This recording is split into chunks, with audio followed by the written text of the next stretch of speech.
You're muted, Larry.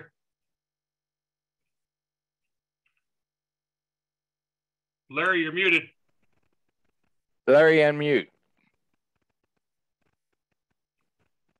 Bottom left. You got it.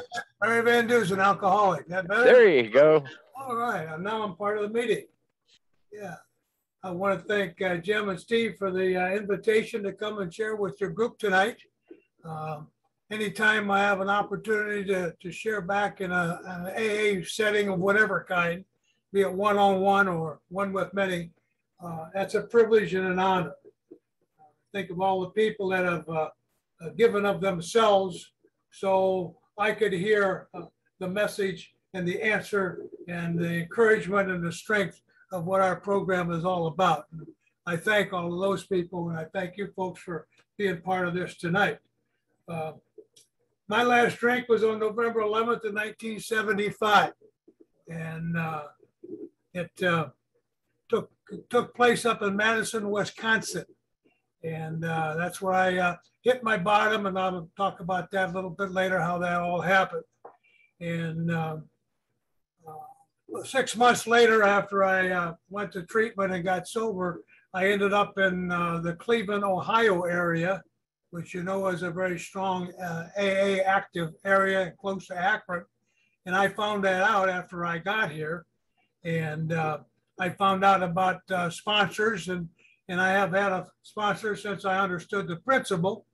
And my first sponsor, Harold Jacobson, he checked out with about 26 years. And my second sponsor, Eddie Dorr, Eddie had 52 years of sobriety. And then Kenny Bomalicki, I believe, had 36 or 8.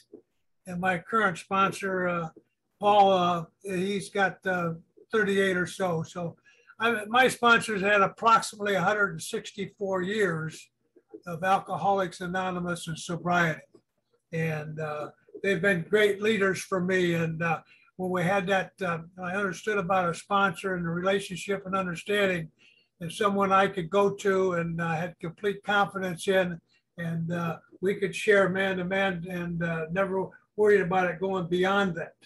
And so that has always been a big help. And my world has been in the world of athletics for all my life. And in athletics, the better your fundamentals, the better your execution for the most part. There's usually an error here and there. And so if I can have strong fundamentals in AA, I have a better chance of executing a sober life. And when around our area, I went to a few meetings and people would talk about my home group this and my home group that. And I finally had asked somebody what a home group was. And that's a group that you make a commitment to, and they make a commitment to you, and you're there, if at all possible, every week. And so I've had a couple of home groups. Berea Friday was my first one in the area that I lived in, and they're 80-some years old, continuous AA. And Bill Wilson has spoken to one of their anniversaries, you know, before I got there, but a good solid group. And then my second sponsor, Eddie, as a senior person, found that back in the 70s there was some distractions that came into our meetings, and basically said there's too much skin in a meeting. And he found himself being a little distracted. He had a couple guys that he was working with, and they knew they were distracted. So he said, let's start a men's group. So in 1980, we started Berea Men's, and it's still going strong to this day. And it'll be tomorrow night on Wednesday. And so I mention these because they're the foundation of my sobriety and my recovery. And they were shown to me by other people, encouraged by other people, guided by other people. The example of those that live this life and this style, and the sobriety, and it's families together and jobs, and many positive things happen within their lives, and then they try to share and give it away like we'll attempt to tonight. So those are my basic fundamentals. I grew up in South Bend, Indiana, in a alcoholic family. And I don't think I knew of any of my relatives or my parents that had any difficulties. I mean, they drank beer. All blue collar workers. They worked at Bendix. They worked at Studebakers. They worked at Singer Sotheby. They were manual people. My dad was a truck driver, a meat peddler, and a ton and a half meat in his arms every day he traveled. And as honest a man as you ever met. And so on occasion they would have some alcohol drinks, but it was not a difficulty or a problem within the family. And I didn't drink in high school because I involved with athletics. I got into athletics early, and whether it would be football, basketball, baseball, softball, track. When I was in school, I did all those things. And as it turns out, because of that, I was able to go off to college on an athletic scholarship. And back in those days, if Coach Murphy found you drinking, he'd kick you off the squad. I didn't want to get kicked off the squad. I wanted to be part of the squad. I wanted to make the touchdowns. I wanted to make the tackle. I wanted to make the play. I wanted the recognition. I wanted to see my name in the school paper. That's the payoff. And so I wasn't. I didn't go into that drinking and party life. However, I had a chance to go off to college up north of Chicago in Evanston, Illinois, on a scholarship, and I was now away from home and my friends in safety zone, so to speak. And I was out in the big city in Evanston, just north of Chicago, and it's a busy place. But at that time, the whole north shore of Chicago to Fort Sheridan was alcohol free. It was a home of the WC2U was in there someplace, and there was no drinking until you got up to Fort Sheridan. But we had I found out Chicago to go to, so that didn't cause any problems. So I made it for the first couple of quarters, and my athletic dreams weren't going to come true. I had broken a leg the last day of practice, and I had trouble with the academics, and that reading, writing, arithmetic stuff is difficult for me. And then I had my injury, and then my dreams weren't quite coming true. And I think it was towards the end of my spring quarter that I had two teammates. John was a former Marine and a heavyweight boxing champ in the Pacific. And he was a real man, handsome and cool and sharp.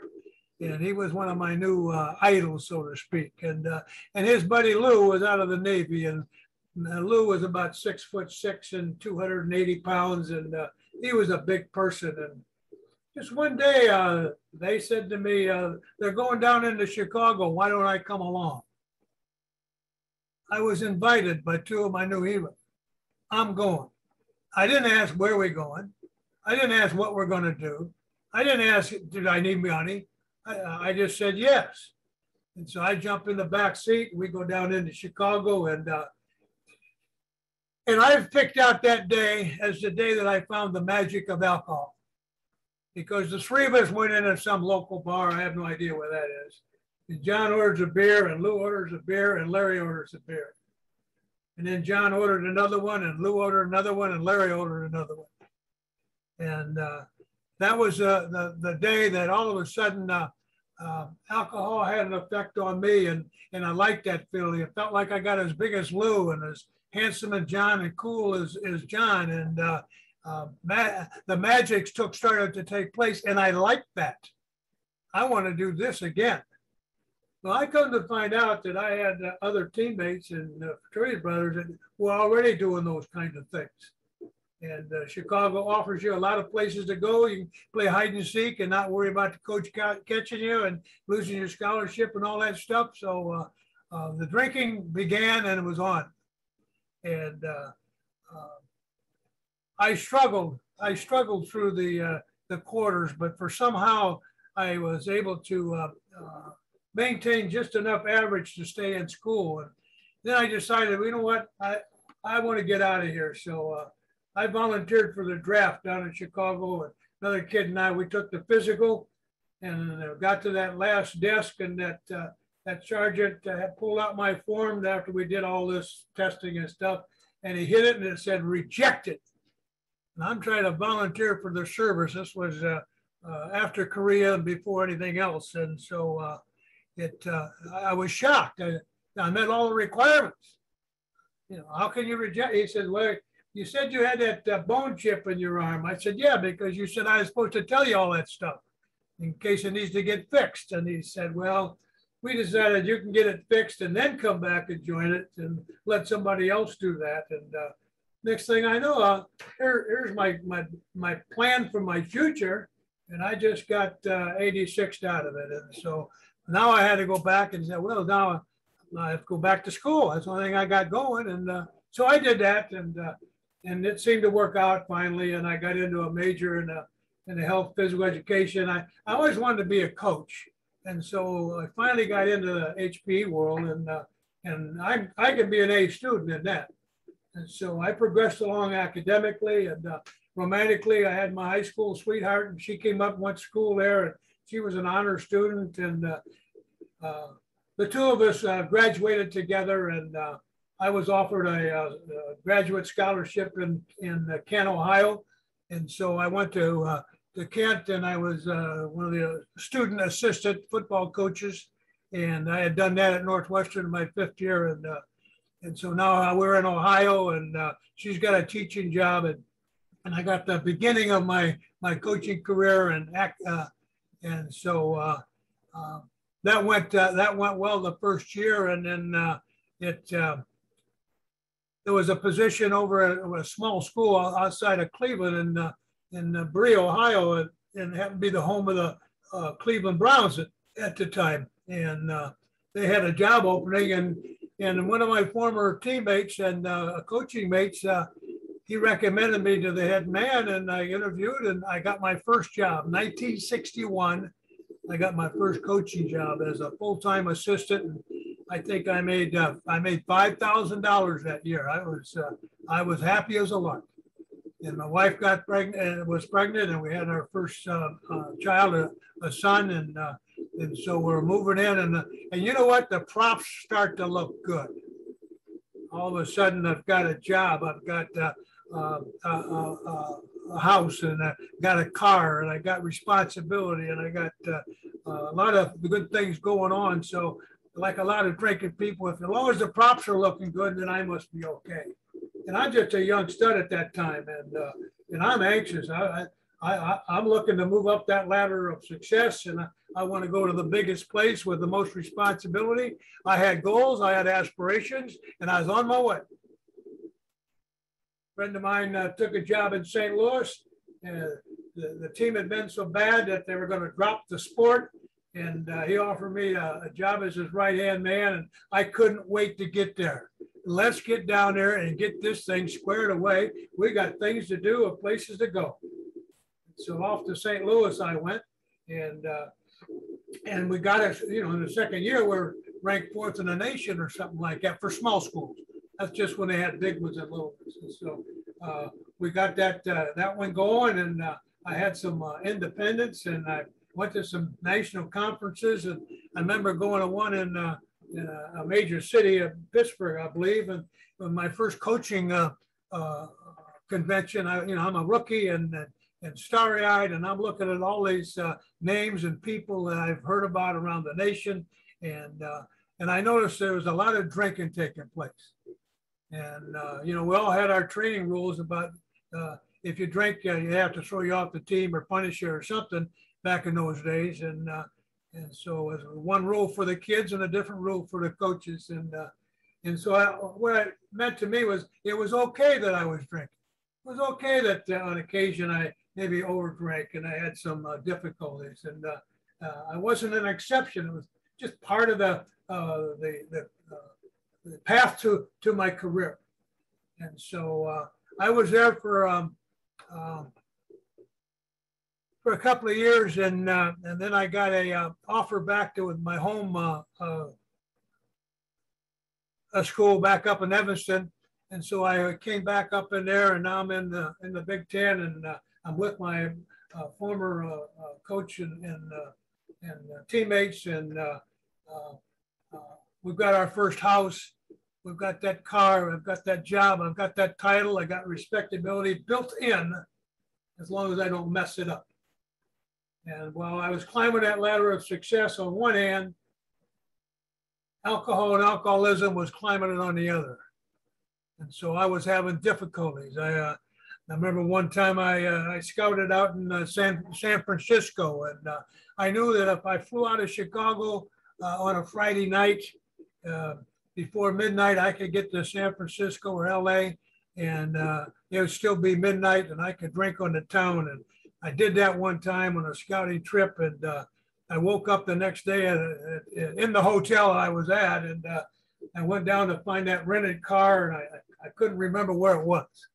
I had gone into a blackout, not knowing that, of course, and I've got the car key, but I can't find the car. And how am I going to explain, not having that? And as I searched around the hotel, I happened to notice down a little alley-like street, there was a car diagonally parked on the street in the sidewalk. And lo and behold, that was my rental. And I went down and I straightened that car out, and I came up to the corner to the bar, and I had a few drinks to settle my nerves. And then that night I went back out and I said, I'm not losing that car twice. So I pre-parked it before I went out doing my drinking. So the next day I could find it and return it like you're supposed to, see. And as you guys know, a lot of people don't go to that length to make plans like that. And so alcohol and alcoholism was gaining ground on me without me recognizing that. I had events and happenings and close calls and near misses that happens to some of us, and driving and difficulty. And I remember one time I had borrowed my dad's car. I went up to school. I wanted to bring my clothes home for the holiday, and I woke up that I believe it was a Sunday morning, and some of my fraternity brothers were saying, "You guys hear that noise last night?" I said, "What noise?" And, no, I didn't hear anything. Well, I went out to the parking lot to go home. I looked at my dad's car, his Buick, and the front right fender was crushed in, and the fender's on top of the tire, and that's what's making the vibration noise. And I fixed that. I pulled that fender off of there, and I didn't have any noise. But I was pretty sure when I got home, my dad would notice that was banged up, and he's going to know why. How'd that happen? I'm supposed to have an answer for that. And I drove from Chicago back to South Bend about 3 hours trying to come up with a story. The story I gave him, I don't think I would believe. I don't think he believed it. His insurance guy didn't believe it, but it was Dad, and Dad had the good rep. And so there was an indicator right there, a blackout, and evidence of something was wrong. And I'm just trying to get out of trouble and get it behind me, and it won't happen again, etc. And so once I was back in the Chicago area, we're there for a while, and I bounced back to Ohio.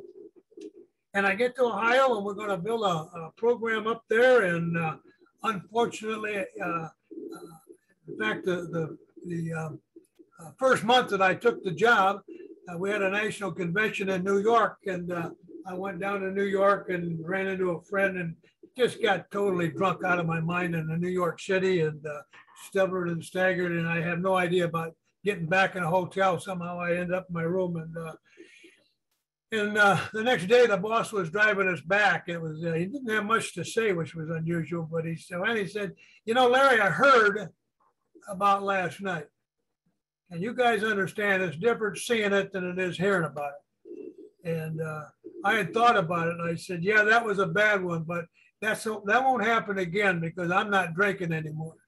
And my reasoning for that was, as the coach, I was one of the guys that used to go out and into the local bars to see if the athlete was drinking, and if he was, I could take his scholarship and all that business, and that was the old rules.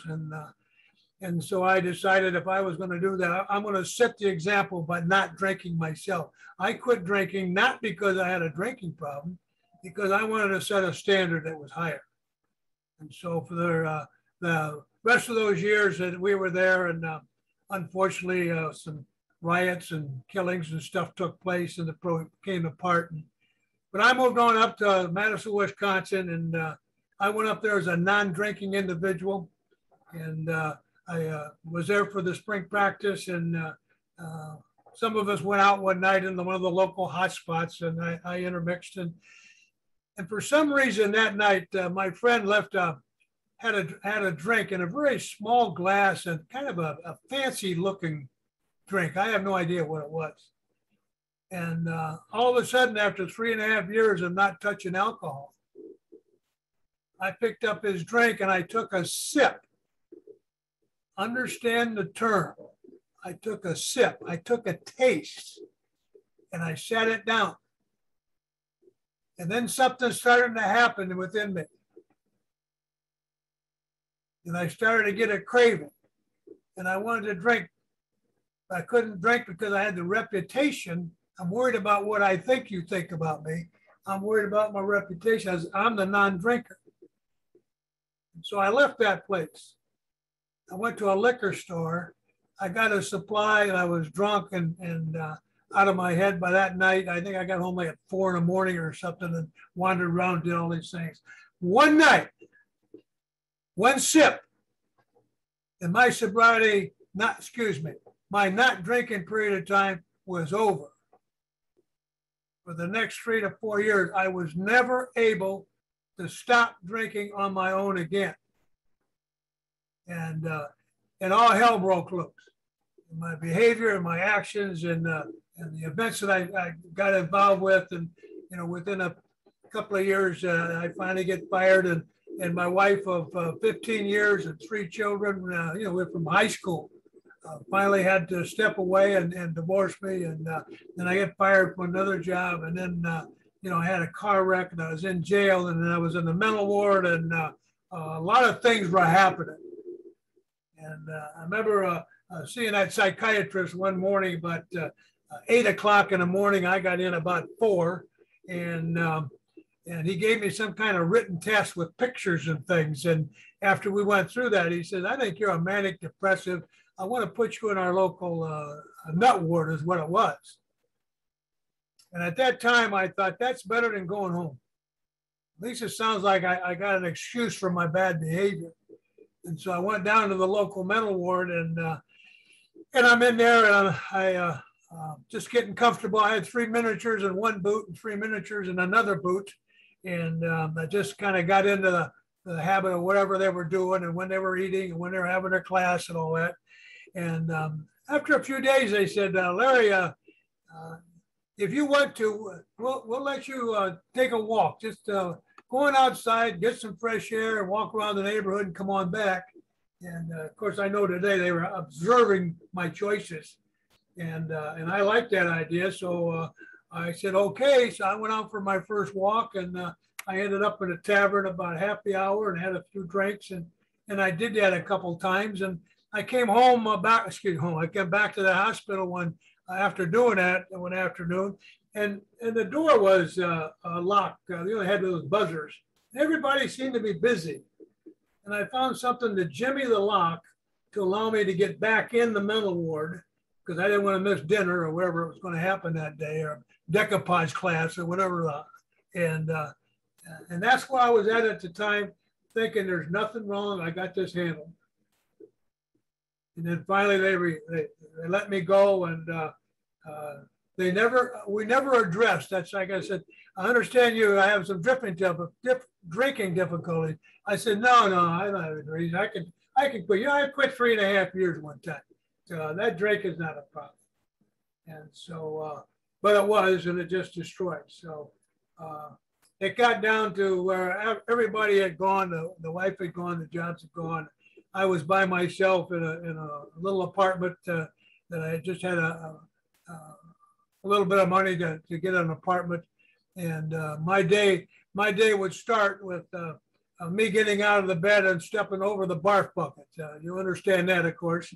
I don't want to have to get out of bed just to get sick. So I step over the barf bucket, and I go into the kitchen and I grab my bottle.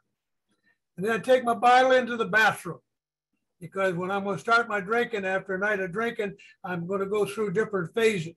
And so I'm going to drink that alcohol and I'm going to get sick and I'm going to get down on my hands and my knees. My head's in the stool. I got little yellow pieces, little green pieces, little red pieces. I'm ripping myself inside out and I'm taking a drink in between. And finally I stop being sick. And you see they're taking a drink, settle it. It worked. Alcohol took care of the problem. And all I'm doing is getting started for the day. And I know after a while in the program that, you know, if you get a bottle and go to the bathroom the first thing in the morning, chances are you got a drinking difficulty, a drinking problem. And I wasn't going anyplace. I wasn't seeing anybody. I just getting ready for the next round. And that's the condition that I was in at that time back in 75. And the last drink I had was on November 11th of 75. I was desperate. And my life changed with a knock on my door from an uninvited guest. Remember that when you're hanging out or hiding out and somebody knocks on your door or your window? Dude, freak, who's that? What do they want? Where am I? Where's my car? And I got startled. And it was on down to my one friend, and she came in and she just wanted to check on me. She was worried about me because of last night, whatever that meant. And then she checked it out and she left. She had a job and she left me a newspaper, which is really unusual because I don't ever remember her bringing a newspaper to my place. And here's what happened. I looked at the sports section first. And you know, that day in the Madison paper, there was an article. And the article was about a former player for the Brooklyn Dodgers, first black pitcher after Robinson and Campanella. And the story talked about how alcohol and his drinking had destroyed his career and his family and his fortunes and all those things. And someplace in that article, there was a number. And if you got a problem, call this number. Now I say to you tonight, what are the odds that an uninvited person knocks on your door, brings over a newspaper with a story on the sports page with a phone number to call that's going to change your life? What's the odds on that? I believe my higher power was working overtime for me, because I couldn't work overtime for myself. And I picked up that paper and I read that paper and I decided to call that number. And it just so happens that my youngest daughter found a copy of that one time. I just put it up here to prove to you that I got that article, the original article. And I called the number and the people said, we can't help you. You're over in Wisconsin or in Brooklyn someplace or New York City someplace. Call somebody local. Well, who do I know local? Oh, geez. And all of a sudden I had a flashback. And I had been at an outing one time when I had first got up there. And they had this big fundraiser or something. And I was introduced to a fellow that used to be with the New York Yankees, who was a local person outside of Madison over in Stoughton, Wisconsin. And he was a avid supporter of the plan. He happened to be at the banquet and I got to shake his hand, et cetera, but he wasn't drinking, I was drinking, and I had other things to do. And so all of a sudden, it came back to me, the introduction. When he was introduced to me by a mutual friend, he says, this is Ryan. He's the director of an alcohol rehabilitation center in Stoughton, Wisconsin. 3.5 years prior. That was the introduction. A seed had been planted. Never thought of him, never thought of that, ever. Until somebody in New York City says, call somebody local. And his name and the location came up. I picked up the yellow pages. I found the number to that hospital. I called that hospital. They said Ryan wasn't in, but would you talk to somebody else? I haven't talked to somebody else forever. And I said, sure. And so a guy gave me a call shortly after that, the name of Billy Welch. Billy invited himself over we would know it as a 12-step call. I had no idea. He was a World War II fighter pilot, and he knew Ryan, and so he invited himself over to talk. I have no idea what we're going to talk about, but I haven't had anybody visit for a while. And so he comes on over, and he basically does the 12-step call. And what he does is sit with me and tell me stories about him and his drinking and his misbehaviors and difficulties and his close calls and near misses. And then he says, listen, I'm going to go talk to Ryan. I'll get back to you. And I said, okay. And I remember when he first came in, the first thing I asked him, would you like a drink? I had no clue what this was about. And he said, no, thank you. I said, do you mind if I drink? He says, as long as it's not too much. So I just had a half a glass, and it's because I wanted to settle my nerves, so to speak. So Ryan gives me a call, and he picks me up on November 11th, 1975, a Thursday morning. And I don't know where I'm going or why we're going, but Ryan says, bring him down. And so I had a drink in the morning to settle my nerves and hopefully not get sick. And I used to vibrate a lot. And so to take the shakes away. And so Billy picks me up and he takes me to Stoughton. We go into that house where Ryan's little office was. And this is just a country town. This is nothing, no big deal. And the next thing I know, Ryan's telling me stories about Ryan and his difficulties and things happening. And some story about when he was in Texas and he was going to park his car on a railroad track, and the train would hit and kill him, and the kids would get the insurance, and it looked like an accident, and blah, blah, blah. And the train didn't come, and he ran out of booze, and he had to go get another drink, and he found out the train didn't run on Sundays. And all I know is he probably saved thousands of people's lives because of that. Wonder who's in charge. And so I get up there, and Ryan finally says, Larry, I'd like to check you in here. And on November 11th of that year, 75, I put my life in somebody else's hands. I said, Ryan, whatever you think is best. I was done. I was whipped. I have lost. I'm a loser. I got no fight. I've got no argument. I got nothing going for me. Off to bed, knock you out for a couple, 3 days, start to get sober, start to go to those little meetings. Now, every one of those meetings start with a serenity prayer.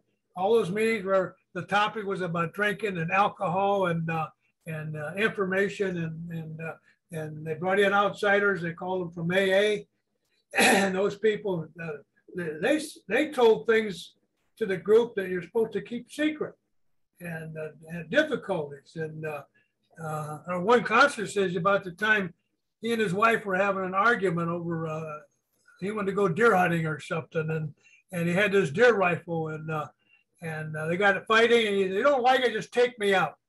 And she grabs the rifle and points it at him and squeezes the trigger, and it goes click. And he, Judas, priest, you can't even fire a rifle. He gives her hell, reloads it, points it out the window, and shoots it off, and go bam. Then he pulls out 2 shells in his hand and shows me, or us. One had a hit just off center, hers. One had a hit dead center, his. And he went off into the treatment and counseling world and probably helped hundreds of people. Who's in charge of stuff like that? And so it wasn't too long before I finally got into the theme. What were the difficulties? They talked about you're addicted to the liquid drug alcohol. When you take alcohol, it controls you. You don't control it. And Ryan told those people, I never took a drug in my life, blah, blah, blah. And they said, alcohol has a formula. And they gave you some academic talk. And so he used that theme with everybody. And it was, I fit the description that they were talking about. And I realized, I'm one of those people that when I take a drink, I get thirsty. I want to have more. And when I take a drink, I can't stop when it would be appropriate. I started to fit all the descriptions these people talked about what they were like. And all of a sudden, it just came to me one night. I was in the basement of the hospital, probably reading something, thinking something, and I had a coffee cup smaller than this one here. This is a little bit like one of those little 6-ouncers. And I had some coffee in there, and that's the night that I identified alcohol as my enemy. I looked at that coffee and that glass, and I said to myself, that's like alcohol. And the fact is, there's no brain in that liquid. There's no heart in that liquid. There's no feelings in that liquid. It is just a liquid. It does not care about me or not. But when I take a drink, it controls me. I don't control it. How do I know that? I got hundreds of examples. And so that night, I took that cup and I put it on the floor. And I stood beside that cup, and I'm a monster compared to that cup. Just use your own imagination. And I looked at it and I said, I got a long losing streak versus booze. Booze has been whipping me time and time and time again. My own competitive thinking, that's like your opponent. Alcohol, I got a long losing streak. Brian said to me one time, he says, Larry, he said, if you had a team that beat you all the time, you know what to do about that. I says, what's that, Ryan? What's that? He says, get them off the schedule. You don't play them, they don't beat you. Wow, yeah, how about that? A couple days later, I figured out it meant don't drink and it won't whip you. And so I finally identified alcohol as my number one enemy. And then my also number one enemy was the guy in the mirror. I'm the one that picked, and I'm the one that chose, and I'm the one that did. I can't blame her or blame them or blame this or blame God. I've always had a belief in God. I'm an 8-year-old kid riding my bike up the street, and I just came back from church summer school or something, and I questioned. I said, if there's a God, let a bird fly over Paul Linscott's house right now. And immediately, a bird flew over Paul Linscott's house right at me. And I've never questioned it since then. Somebody says you're not supposed to test them like that. Well, I know, I'm a kid, but I'm a believer. Unfortunately, as time went by, I understood he had some rules and regulations, and I didn't do well with those. And so at this time when I'm in a hospital, I'm not worthy of anything good. I don't deserve anything good. And Ryan had said to me one time, Larry, he says, I got a God of love and a God of forgiveness. And he loves me today. And he can love you today. And so all of a sudden, I should grasp it. A God of love, a God for you. I need that. Because the way I was doing it, it just wasn't right. You know, I would have punished myself if I knew how to do that. And so all of a sudden, you know, I've got the message. I understand about the alcoholism, the not drinking, and I'm still in the hospital. And they finally came time to leave. I was there for a month. And as I was leaving, they did two things. One was a gentleman gave me a meeting guide. They said, Larry, if you're going to continue what just got started, I only got like 30 days. If you're going to continue what just got started, your sobriety, you need to go to meetings, Alcoholics Anonymous meetings. And I got that schedule, and I said, I can do that. And that guy that picked me up, Billy, he took me to a double header that night. He was going to Florida for the winter. And he said to me, do I need to get somebody to take you around? And I said, no, sir. I found the taverns and I will find a meeting. And I've been finding meetings ever since, wherever I go. If I go into a new place, a town or a city, my first thought is, where's AA? No matter what it is I'm there for. I want to know where AA is close. And so I got home and I got no job. I got no family, I got nothing. I'm not allowed in the house before unless there are two cops there. And so I'm making some early amends, and I talked to my kids about Dad and his difficulty. And I tell my mom and dad and my sister and some other people. And so I started to inform people about what was taking place.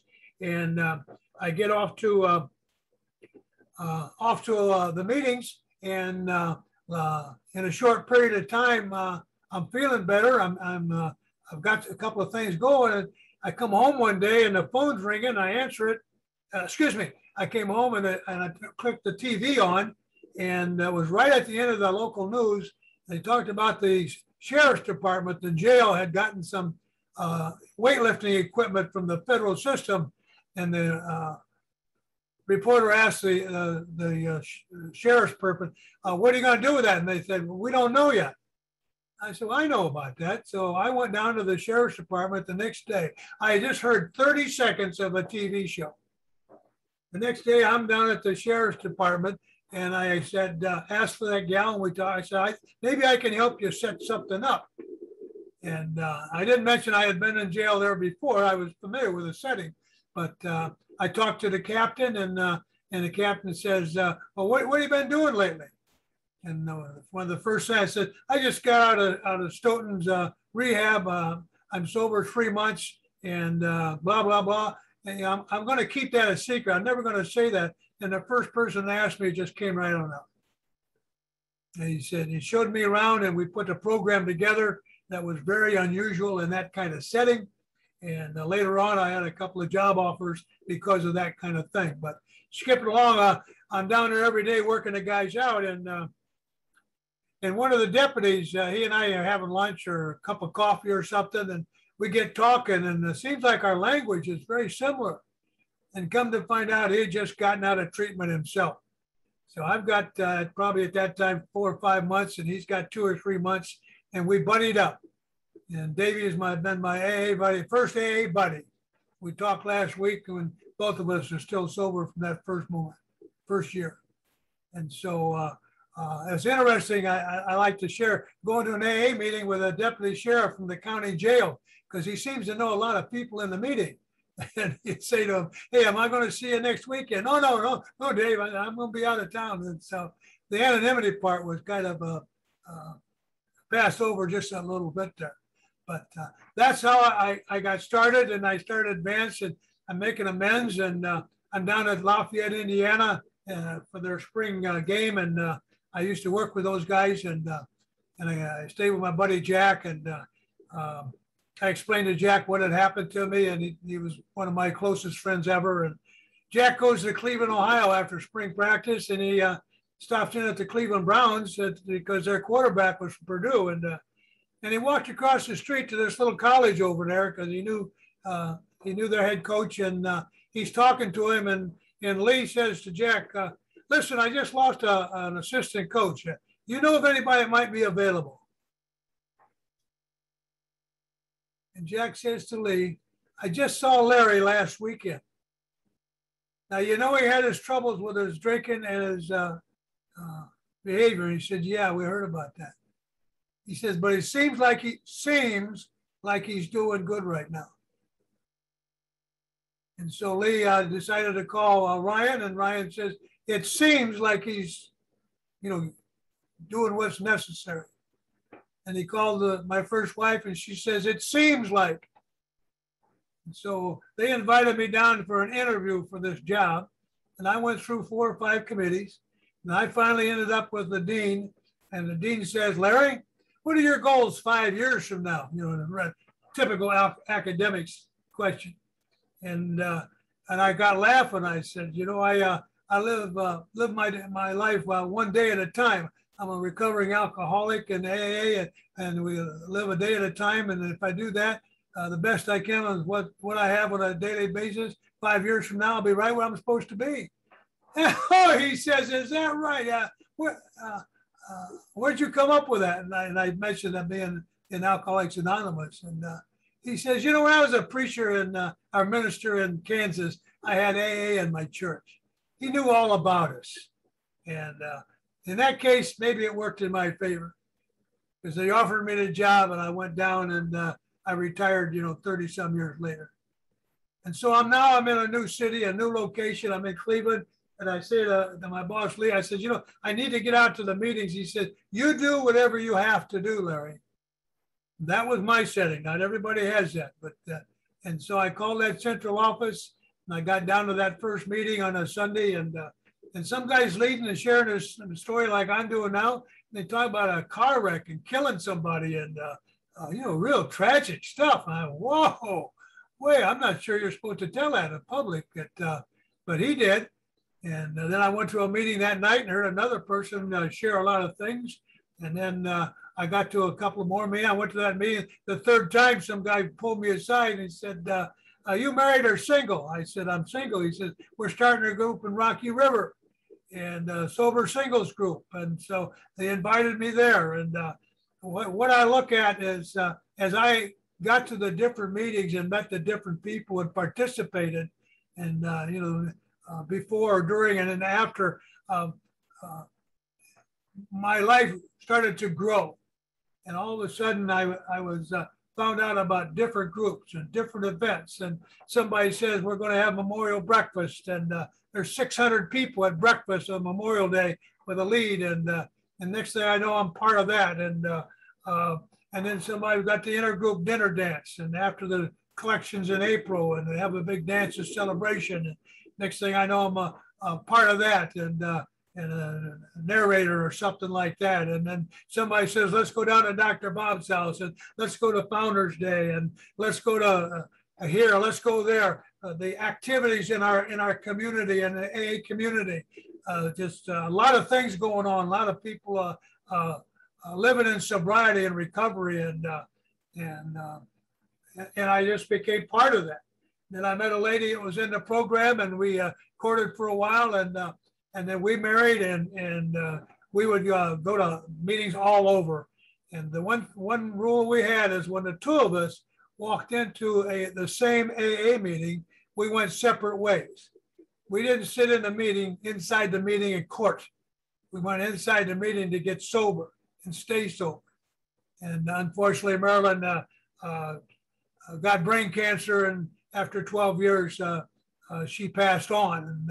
And she was a trooper to the end.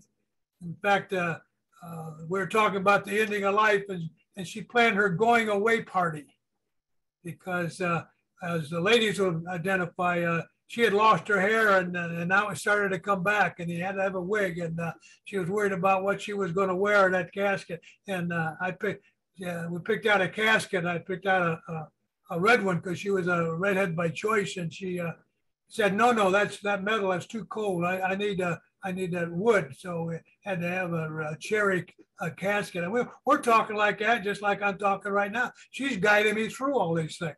She's the one who's got checkout time, and we're talking like it could be either one of us. And so she picked out the clothes and she planned her going away party, and how we were going to do that. And there came a time when that happened, and she touched many, many lives. I remember the day she had that new girl over, and she said, you done your fourth and fifth step? And the girl said, well, I'm working on it. And she says, close that door. We're going to do that right now. I'm not going to be here long, and I'm not telling anybody. So open up. So she was pitching AA right down to the last breath. And that's just the way it was. And so after that, I had the opportunity to go back to my high school reunion. I hadn't been there for 30 some years.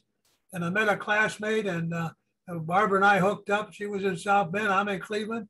And we courted up and down the turnpike, and at our age and time, decided, what are we going to do? So we decided to get married. So we got married after 3 months, and that was 30 years. She's in the other room now. And so AA was all new to her. So every place we went, she couldn't believe the friendship and the love and the compassion that the people would share. And it just expanded her world as we can do.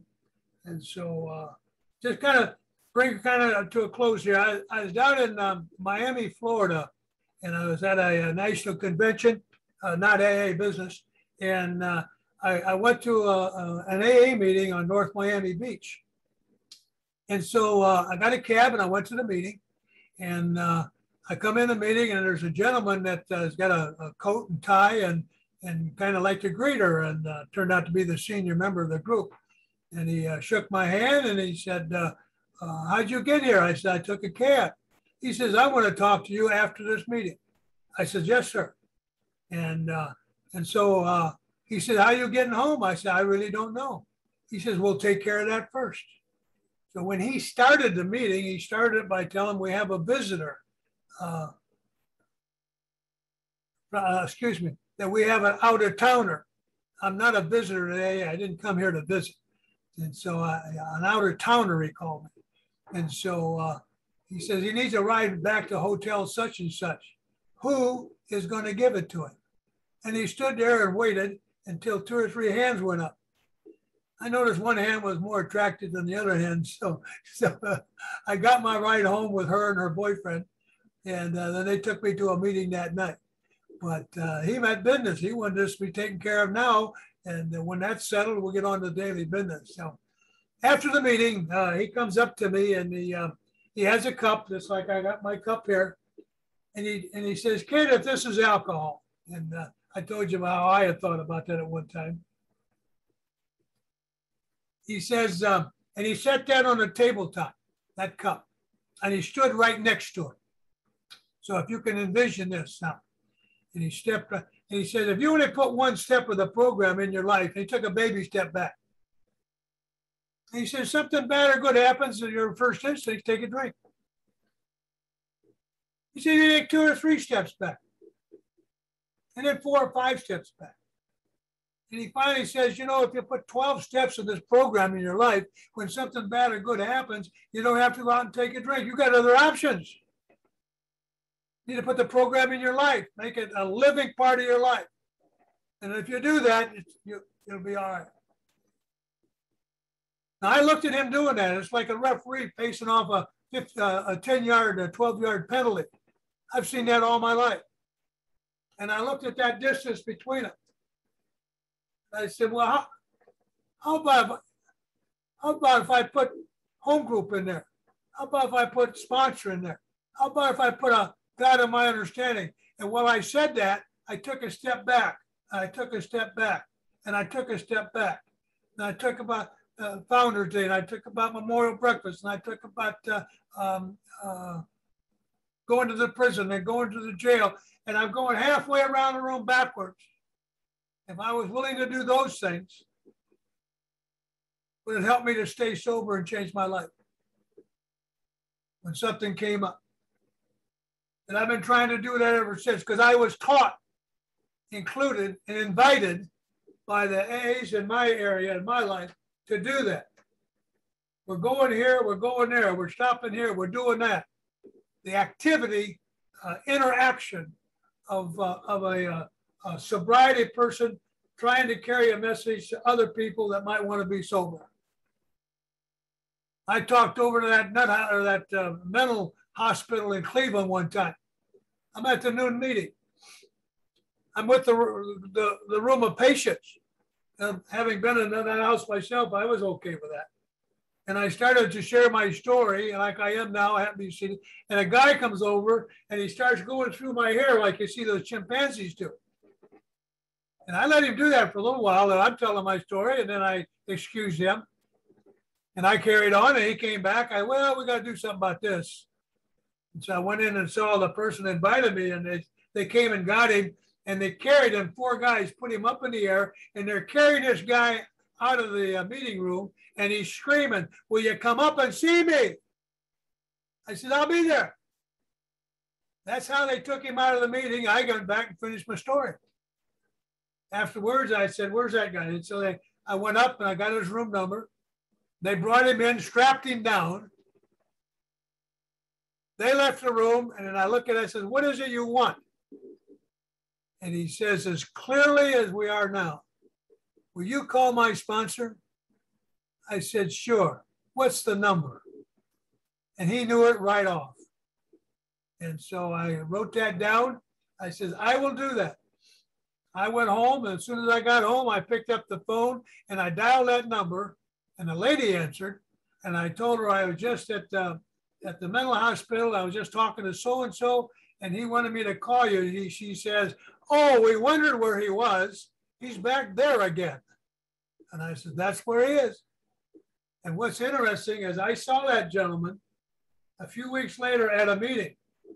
And I came up face to face just to say hello. He had no recall of that happening, but I do. And all I know is I've been there before.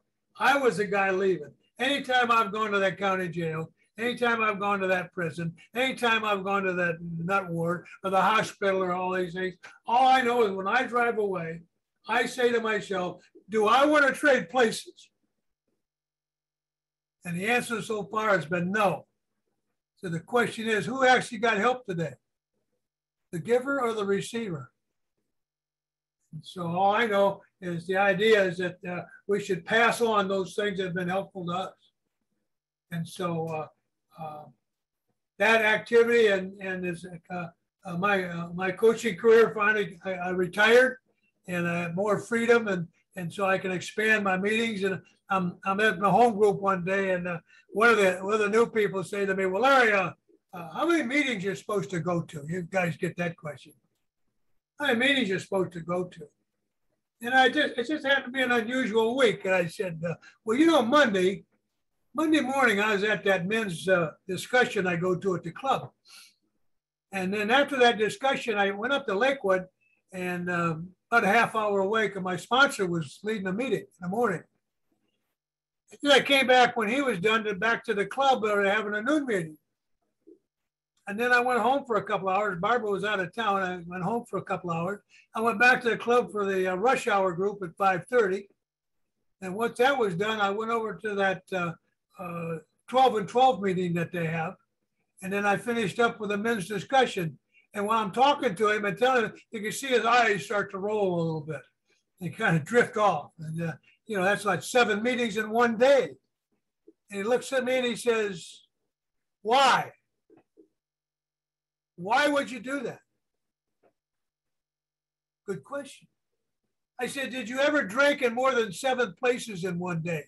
He says, oh, yeah, I've done that a lot. I said, I want to give sobriety equal chance. Am I willing to give my sober life equal chance to my drunken life? The lengths that I went, the car wrecks, the divorces, the jailings, am I willing in sobriety to go to that extra meeting, to go to that morning meeting, to go to that midnight meeting, to go to that big group, to go to that 12 and 12, to go, you know, am I willing to do that? And do I do it? Willingness is one thing, doing it's something else. And all I can tell you is my world is so vastly expanded. My first Christmas, I sent out, I think it was 6 Christmas cards. Half of them probably didn't want it.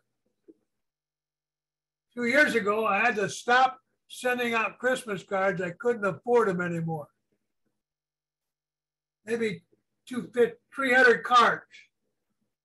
The time it takes, the writing, and I loved every moment. It just got overwhelming. Do I need a measuring stick?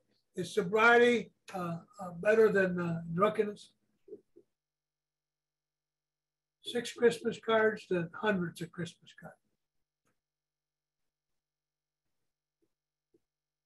Staying in touch with all this virus stuff. Things have changed, but my phone call hasn't changed. I talked to Tim today down in Florida, got caught up on his weather and his difficulties. I got Mike out there in Denver and check in on him. You know, got people all over.